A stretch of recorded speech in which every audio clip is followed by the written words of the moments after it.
Welcome, welcome. It's Jane again, doing another show. And this time we're going to be talking about the audio acoustics in your room. I know I kind of skipped over this and went on to microphones, but today we're going to talk about padding and acoustic panels. So we're also going to have another episode where we talk about Audacity, the free software you can use to record your voice, but you can also use Audacity to basically make a recording of you speaking and then listening to the recording and seeing what kind of sounds you hear other than your voice that you don't want to hear, because Audacity has a few things in there where it can cancel out those sounds and take them out. But we're going to talk today about how to try and take some of those problems in your sound out before you actually record. So today you've either realized that you have an echo, or maybe your audio is perfect, you don't have to do any of this, so even better. But if not, and you have something noisy that you can't get rid of, for example your computer, but you could put it into an acoustical box, like a box with acoustical panels on it, so it absorbs sound and it doesn't come out, or something like that. But you can probably find something fairly reasonable to do this. But you cannot easily edit bad audio noise in post-production. I mean, you can, but why try and get it, make it better the first time? So we're going to talk about a couple of things. You may have already heard about, if you do any podcasting, audio foam panels. And the other one is called a bass trap, which probably you've not heard of, and I'll show you a picture of, because it's mostly used in music studios. And I'm going to sneeze, so excuse me while I sneeze.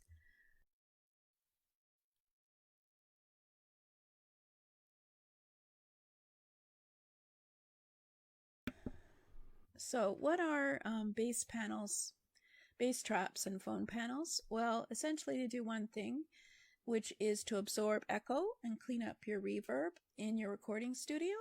But although they may look the same, they're actually a bit different and they serve different purposes. So the smaller the room is, the more padding you will need in order to absorb sound because of the echo.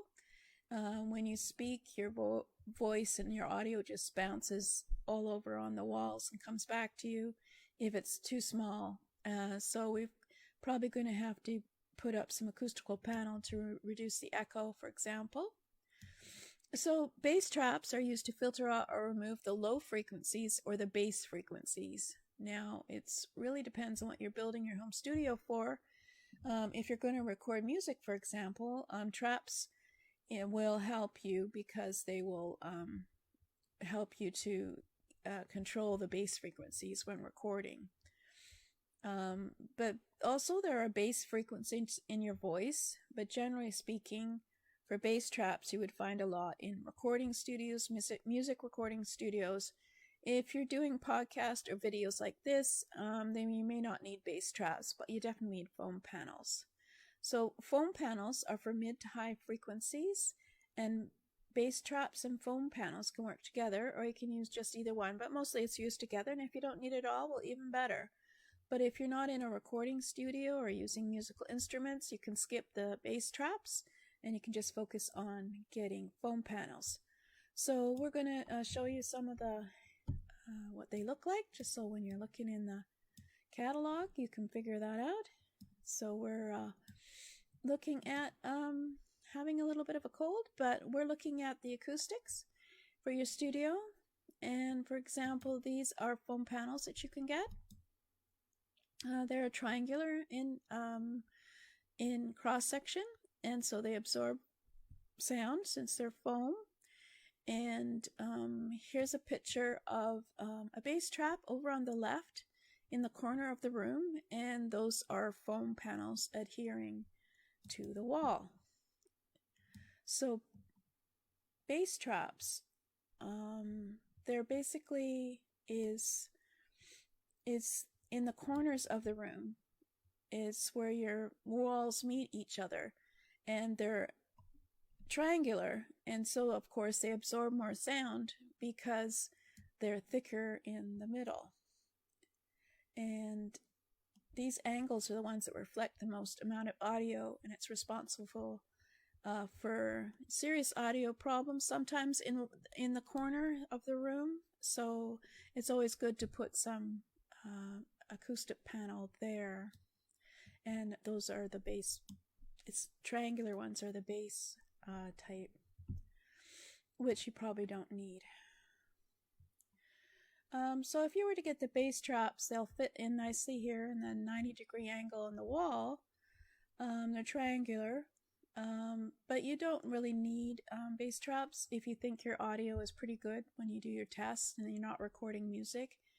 So in this section, you can position your acoustical panel, foam panel, in the corner to absorb any sound that might be echoing off in the corner, because it's not as critical for podcasting and doing videos.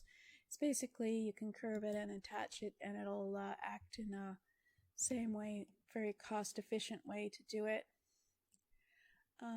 So the next one you want, of course, to cover is your hard surfaces, for example, the door in your studio. So you can also put foam panels around the door handle and cut it. That's what's nice about foam. And because hard surfaces also tend to reflect audio, make audio bounce, and that creates an echo. So you can basically, this is what acoustical panel looks like. It's triangular in nature. You can get it, of course, on Amazon, and so you can use it. You've got to use more than one, of course, but you don't know how many until you actually try it out. So you might want to just start with a few and then try and see what it does to absorb your sound. And then if it's working, that's great. If it doesn't work, well, you just don't use it. So most importantly, it comes in 2 different colors, so you can have some fun and arrange your foam panels any way you want, and it makes your studio look cool. So the recommended coverage area is 48 square feet for your studio, and this is just a rule of thumb. It really depends how big your studio is, but you should have about 48 square feet of it on one wall. And then, so you can always get packages of 12 square feet, 4 packages of that, for example, or you could get 12 square feet, which is 12 panels, and then times 12. Now, that being said, you don't have to go and get 48 square feet all at once, because as I mentioned before, having too much of this panel actually can affect your audience in ways that you don't really want it to. So you can do more harm than good. So start with your 12 square feet, and you can scale up by adding another 24 or another 12 to different areas in your home studio or office studio until you get the right balance and removed all the acoustical problems like echo and buzz from your studio. So obviously, if you have a perfect studio and there's no problems with sound after you do a test, and I would definitely use Audacity because it has a noise leveling, I think, and it also has a noise removal. And so when you take out your actual voice, you can see the little noise being made, ambient noise, before you actually speak. And we'll talk about that later, because it's really good to record it and then listen to it very quietly in your headphones to see if you're happy with the sound of your voice, and also, of course, you're happy that there isn't too much buzz or noise, and you don't have to clean it up.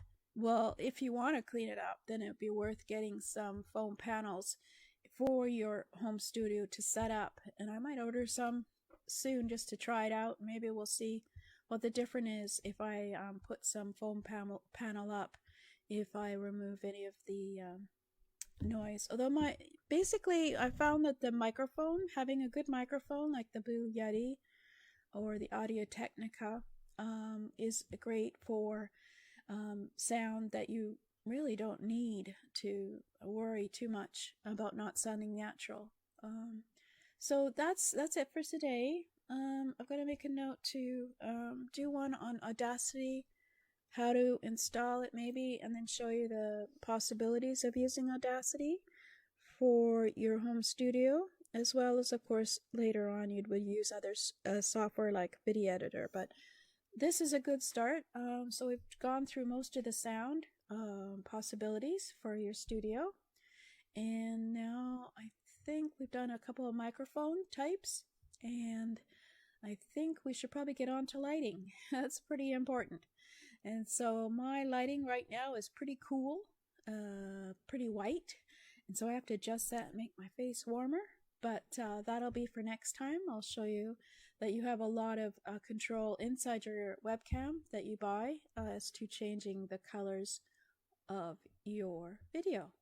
So thank you for listening. This is Jen Gardner.